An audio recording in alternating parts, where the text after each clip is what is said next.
नमस्कार, ज्योतिष परिपूर्ण किचनमध्ये आपलं खूप खूप स्वागत. आज आपण खमंग खुसखुशीत अशी तिखट शेव कशी बनवायची ते पाहणार आहोत.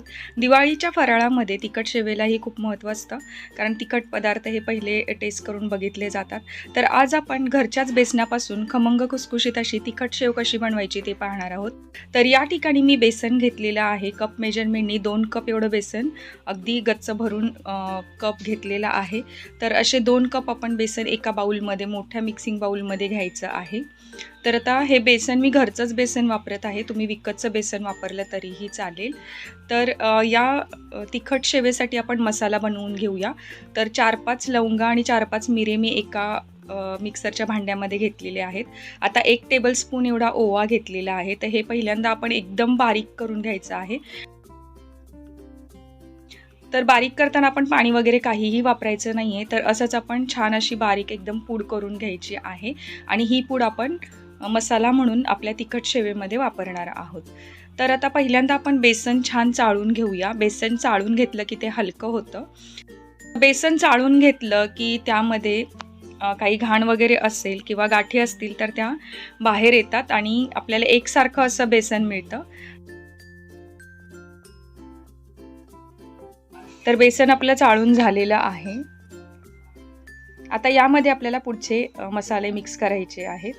तर पहिल्यांदा आपण जो मसाला वाटून ठेवला होता तो घालायचा आहे. तर यानंतर आपण घालूया चवीपुरतं मीठ, म्हणजे 1 चमचाभर मीठ घातलेलं आहे.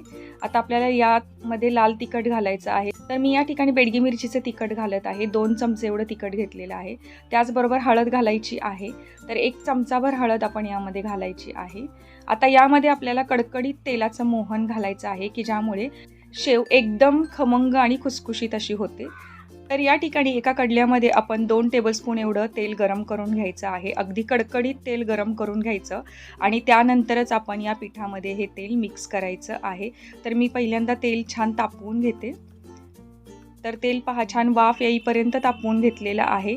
आता जर साध्या चमच्यानी मोजलं तर हे साधारणपणे 4 चमचे आपण घातलेलं आहे. म्हणजे टेबलस्पूनने पाहिलं तर 2 टेबलस्पून एवढं तेल आपल्याला यामध्ये घालायचं आहे.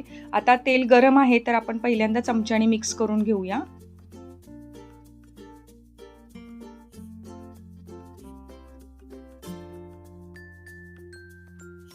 यानंतर आपण हाताने हे मोहन पूर्णपणे पिठाला एकसारखं लावून घ्यायचं आहे. म्हणजे हाताने मिक्स करून घ्यायचं आहे.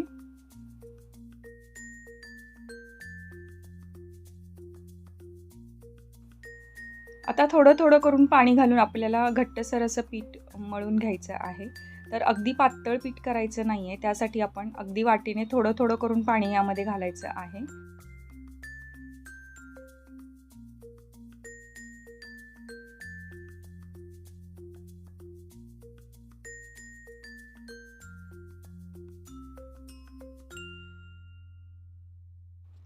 तर पीठ मळत असताना गाठी होणार नाहीत याची काळजी आपल्याला घ्यायची आहे. त्यासाठी आपण थोडं थोडं करून पाणी घालून पीठ एकसारखं असं मळून घेतलेलं आहे. तर आपल्या पिठाची कन्सिस्टन्सी एकदम घट्ट नसायला हवी. म्हणजे अगदी घट्टही नाही मळायचं आणि अगदी पातळही नाही करायचं आहे आपल्याला हे पीठ. तर साधारणपणे आपण ज्याप्रमाणे भजीसाठी पीठ भिजवतो त्यापेक्षा थोडंसं घट्टसर पीठ आपल्याला या ठिकाणी बनवून घ्यायचं आहे. आता आपल्याला ज्या शेवग्यानी शेव पाडायची आहे त्याला पहिल्यांदा तेल लावून घ्यायचं आहे आणि मी या ठिकाणी थोडीशी जाड शेव पाडणार आहे. त्यासाठी मी जाड शेवेची प्लेट यामध्ये टाकलेली आहे. आता आपण या शेवग्याला पहिल्यांदा तेल लावून घ्यायचं आहे आणि त्यानंतरच आपण पीठ यामध्ये घालायचं आहे. तर पहा शेवग्याला आतून तेल लावून झालेलं आहे. आता आपण पीठ शेवग्यामध्ये भरणार आहोत. तर चमच्याच्या साहाय्याने आपण 2 ते 3 चमचे पीठ एकदम आपण यामध्ये दाबून बसवून घ्यायचं आहे. तर शेवग्यामध्ये पीठ भरताना मध्ये एअर गॅप राहणार नाही याची काळजी घ्यायची. म्हणजे आपल्याला एक सलग अशी शेव पाडता येते. तर आता या शेवग्याचं आपण झाकण लावून घेऊया.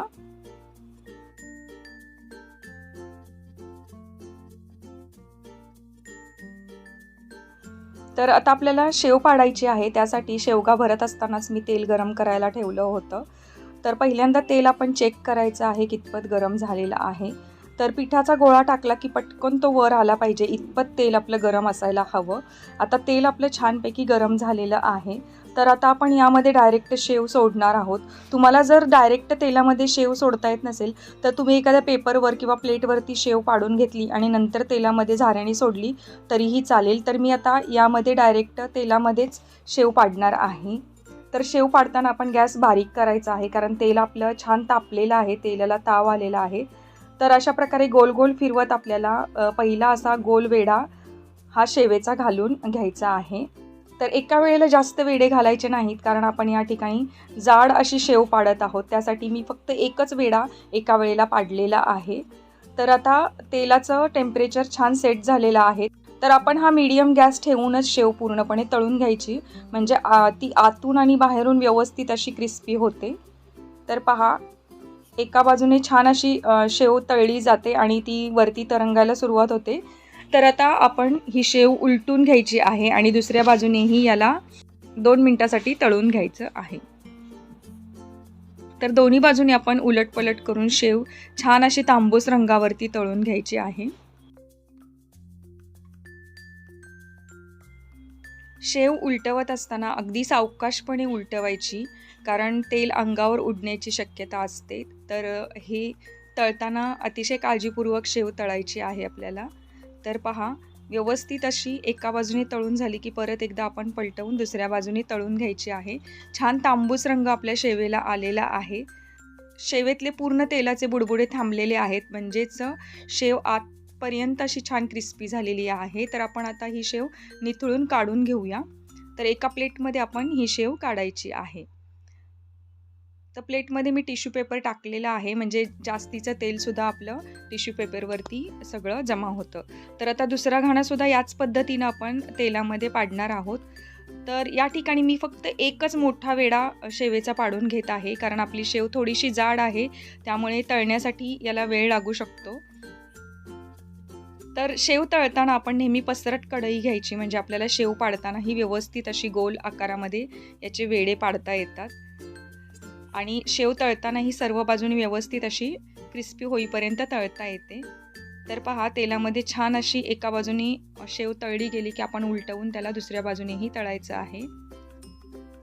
तर शेव ही पूर्णपणे तेलाचे बुडबुडे थांबेपर्यंत आपल्याला तळून घ्यायचे आहे. परत एकदा याला उलटवून घ्यायचं आणि दुसऱ्या बाजूने परत एकदा याला तळून घ्यायचं आहे. तर अशा प्रकारे आपला दुसरा घाणासुद्धा तळून झालेला आहे. पाहू शकता तुम्ही, कलर किती सुंदर आलेला आहे आपल्या शेवेला. तर आता आपण काढून घेऊया आणि पुढच्या सुद्धा सर्व घाणे याच पद्धतीने पाडायचे आहेत शेवेचे, आणि आपल्याला शेव एकदम क्रिस्पी अशी तळून घ्यायची आहे. तर या ठिकाणी मी अगदी जाड शेव तुम्हाला पाडून दाखवलेली आहे, पण तुम्हाला जर एकदम बारीक शेव पाडायची असेल तरीसुद्धा तुम्ही बारीक अशी शेवेची चकती शेवग्यामध्ये टाकून याच प्रकारे बारीक आकाराची शेवसुद्धा तुम्ही बनवू शकता. फक्त यामध्ये जी आपण मसाला मिक्स केलेला आहे तो एकदम बारीक पूड करायचा आहे, म्हणजे बारीक शेव पाडताना आपल्याला तो कुठेही शेवग्यामध्ये अडकणार नाही, याची आपण काळजी घ्यायची आहे. तर पहा, तिसरा घाणासुद्धा माझा आता या प्रकारे पाडून झालेला आहे. तर आपण आता तळून घेऊया आणि याच प्रकारे आता आपण उरलेले सगळे घाणेही असेच तेलामध्ये पाडून घ्यायचे आहेत आणि तळून घ्यायचे आहेत. तर शेव पाडताना पहिल्यांदा तेल तापवून घ्यायचं, त्यानंतर आपण गॅस हा एकदम कमी ठेवायचा आणि त्यानंतर शेव पाडायला घ्यायची आहे, कारण हातावरती तेलाची वाफ येऊ शकते. तर त्यासाठी शेव पाडताना अतिशय काळजीपूर्वक तेलामध्ये पाडायची आहे. तर या प्रकारे पहा, आपली आता शेव तयार झालेली आहे. तर आपल्या चॅनलवरती खमंग खुसखुशीत अशी भाजणीची चकली कशी बनवायची हे सुद्धा ऑलरेडी मी अपलोड केलेलं आहे. तुम्ही जरूर तो व्हिडिओ एकदा पहा. साध्या सोप्या पद्धतीने भाजणी कशी करायची, त्याचबरोबर खमंग खुसखुशीत चकली कशी बनवायची हे सुद्धा दाखवलेलं आहे. तर तो सुद्धा व्हिडिओ तुम्ही जरूर पहा. तर पहा, आपली आता तिसऱ्या शेवेचा घाणासुद्धा काढून झालेला आहे आणि आपण आता शेव थंड करून घेऊया. तर थंड झाल्यानंतर ही शेव एकदम क्रिस्पी अशी होते. तर पाहूया आपण आपली शेव किती क्रिस्पी झालेली आहे. तर सर्व शेव पाडून झाल्यानंतर मी थोड्या वेळ याला थंड करून घेतलेला आहे. तर पाहू शकता किती कुरकुरीत अशी क्रिस्पी आपली तिखट शेव तयार झालेली आहे. एक वेळा मी तुम्हाला मोडून दाखवत आहे.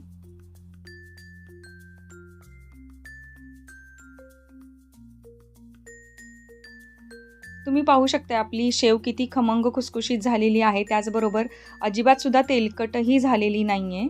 तर या प्रकारची खमंग खुसखुशीत आणि अगदी कमी तेलकट अशी तिखट शेव तुम्ही जरूर दिवाळीला बनवून पहा.